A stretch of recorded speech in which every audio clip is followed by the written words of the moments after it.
Welcome to Economics Revision class for grade 12 provided by the Ministry of Education.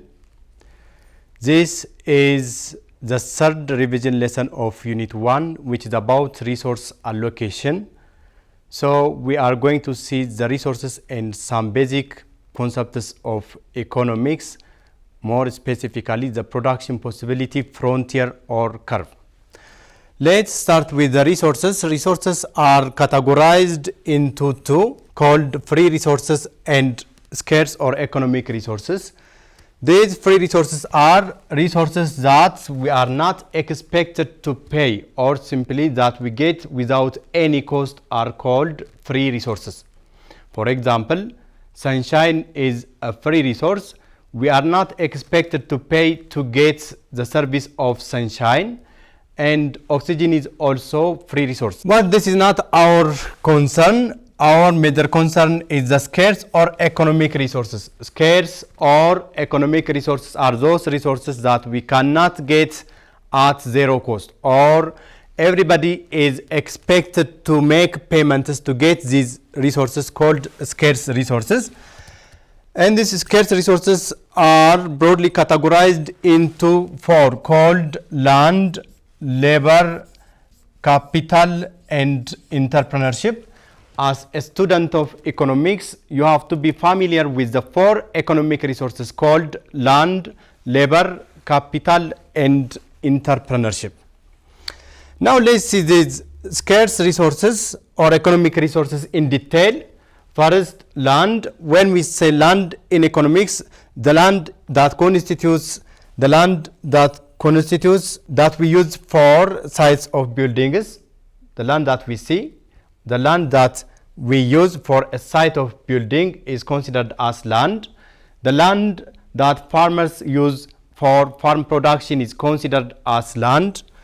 And in economics, when we say land, it constitutes all the free gifts of nature, all the natural resources such as gold, crude oil, tantalum, magnesium, diamond. All these are considered as land in economics, including water.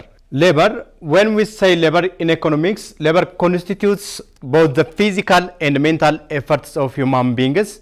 When we say the physical effort, a person who dig a tunnel is exerting his physical effort, and it is categorized under labor.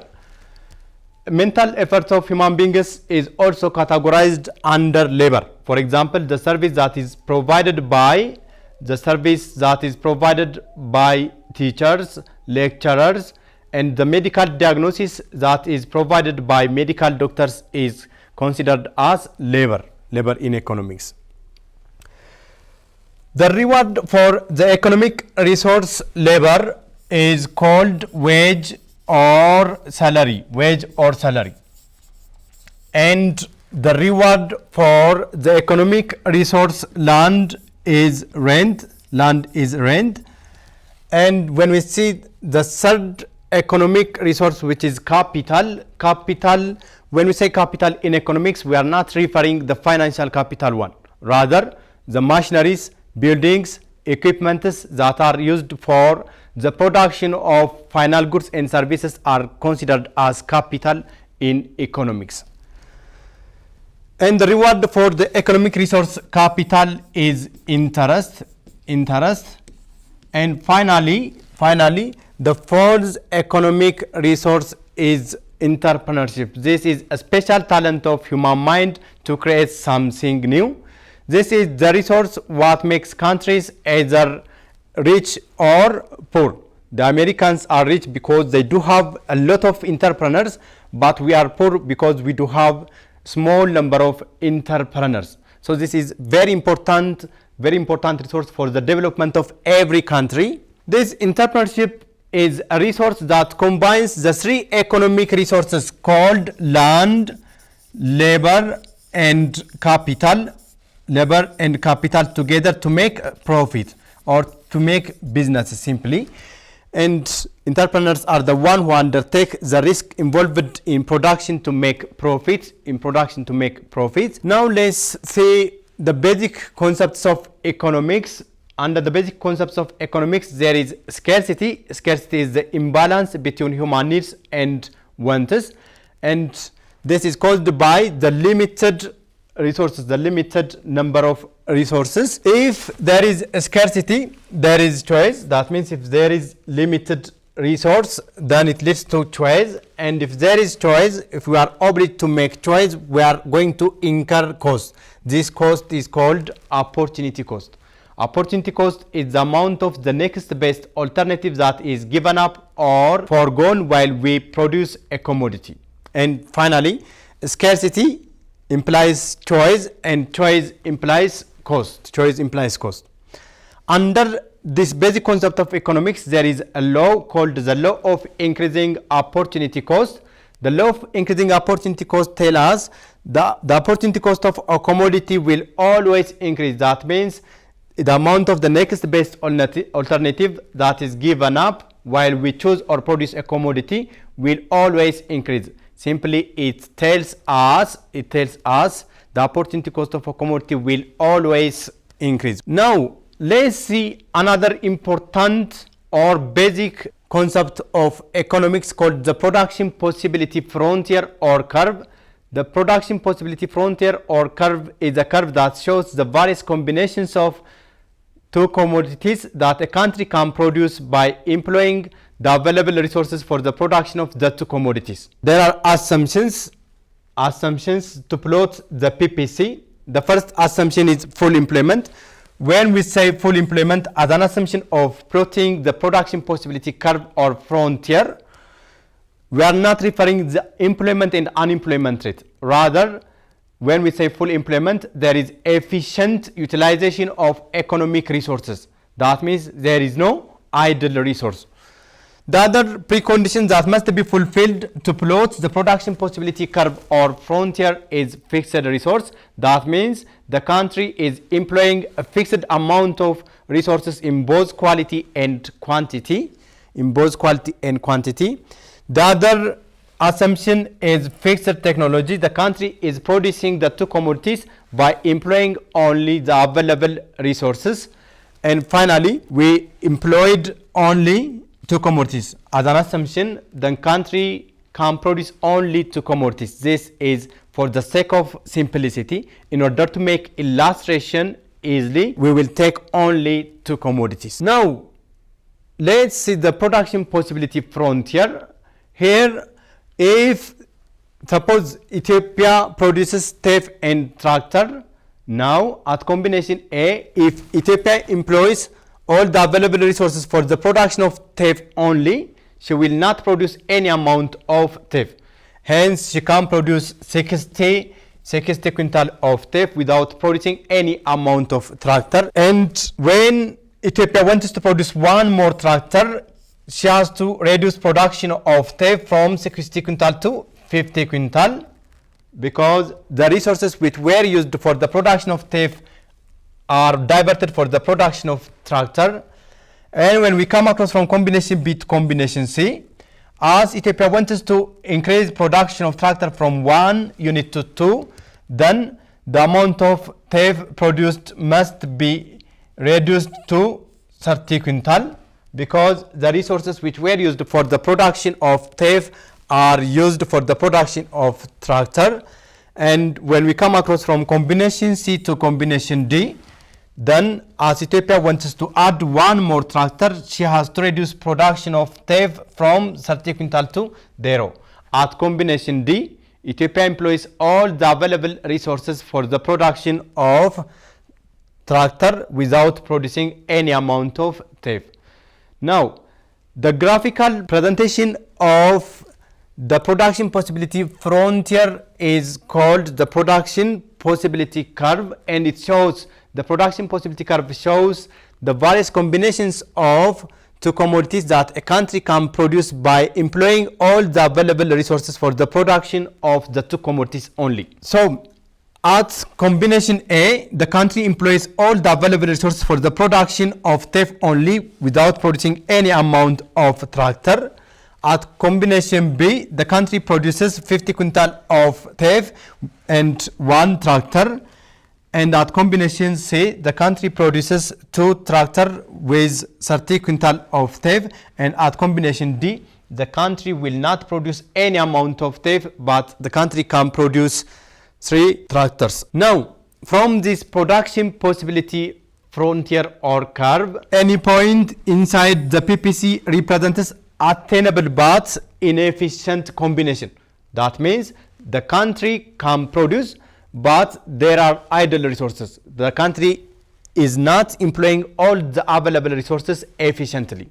So any combination inside the production possibility curve or frontier represents attainable but inefficient combinations of the 2 commodities.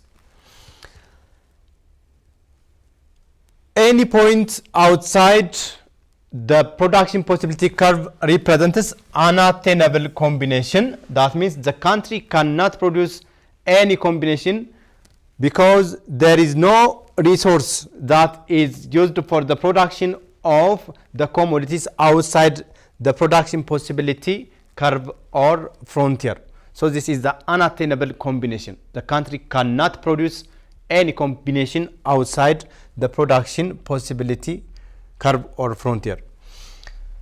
Any point on the production possibility or curve, any point on the production possibility frontier or curve represents the attainable and efficient condition.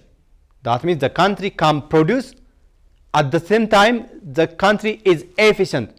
The country is employing all the available resources fully to produce the 2 commodities. Now let's see the mathematical presentation of the opportunity cost. The opportunity cost of a commodity is calculated by dividing the amount of a commodity that is given up for the amount of a commodity that is gained. In our model, we represented the amount of a commodity that is given up in the y-axis and that is gained in the x-axis. So we represented the amount of teff that is given up in the y-axis and the amount of tractor that is gained in the x.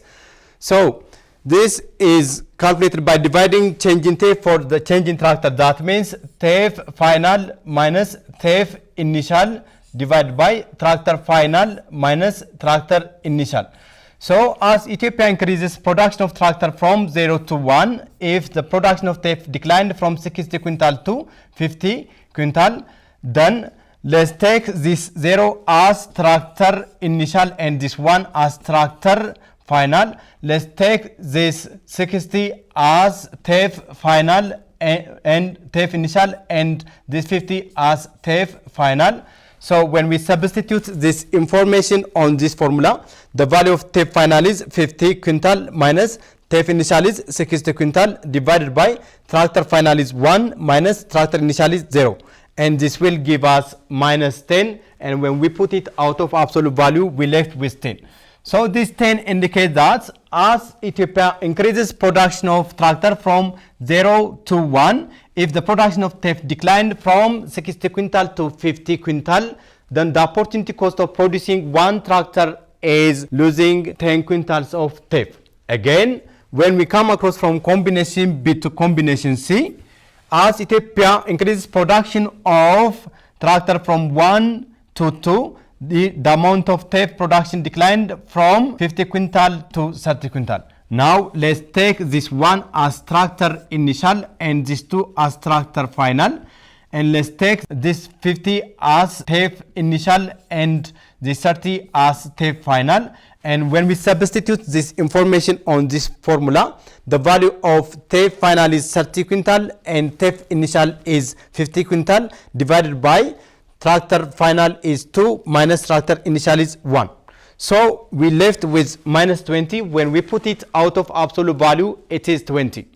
This indicates that as Ethiopia increases production of tractor from 1 unit to 2 units, if the production of teff declined from 50 quintal to 30, then the opportunity cost of producing 1 tractor is 20 quintal. That means as Ethiopia wants to add 1 more tractor, losing 20 quintals of teff. When we come across from combination C to D, then as Ethiopia wants to produce 1 more tractor, as tractor increases from 2 to 3, the production of TEF declined from 30 quintal to 0. Hence, let's take these 2 as tractor initial and 3 as tractor final, and let's take this 30 as TEF initial and this 0 as TEF final. And when we substitute this information on the formula, as we come across from combination C to combination D, then the change in TEF is 0 minus 30 divided by the change in tractor is 3 minus 2, and this is minus 30 divided by 1. When we put it out of absolute value, we left with 30. So as Ethiopia increased production of tractor from 2 unit to 3, if production of TEF declined from 30 to 0, then the opportunity cost of producing 1 tractor is losing 30 quintal of TEF. From this information, we can show the law of increasing opportunity cost, which states that as we produce more and more of a commodity, the amount of the next best alternative that is given up will always increase. Simply, the law of increasing opportunity cost states that the opportunity cost of a commodity will always increase.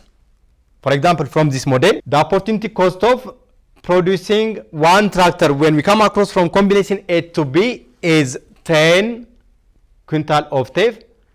When we come across from combination B to C, the opportunity cost of producing 1 tractor is 20 quintal. When we come across from combination C to D, the opportunity cost of producing 1 tractor is 30 quintal. That means the opportunity cost of a commodity will always increase. This mathematical representation also reveals the law of increasing opportunity cost of a commodity. Now let's see the properties of the production possibility curve or frontier. The production possibility frontier or curve is concave to the origin. As we see from the origin, the production possibility frontier or curve is concave to the origin. The PPC is concave to the origin due to the law of increasing opportunity cost.